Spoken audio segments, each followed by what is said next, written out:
Sākās. Vai sākam uzreiz to, ka tu zini to? 2000. Čau, Kristap. Pats čau. Kurā gadā dibināti Kurzemes nami? 2019. Cik šī projektā Šlofenbekas ielā?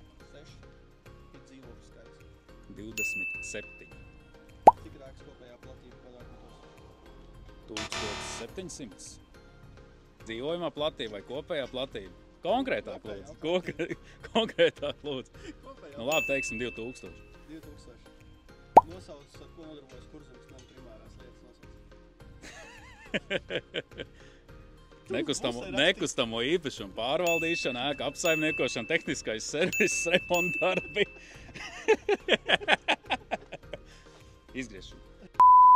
Cik būs siltumenerģijas patēriņa samazinājums apkurētas projekta realizācijas? 41,1%. Projekta kopējās izmaksas? Ar PVN, bez PVN. Vai bez PVN? 600 000 eiro. Cik no tā ir autogrants? 40%. Un projekta realizācijas termiņš? 30 nedēļas. Un kurš mēnesis? 26. gadā aprīlis.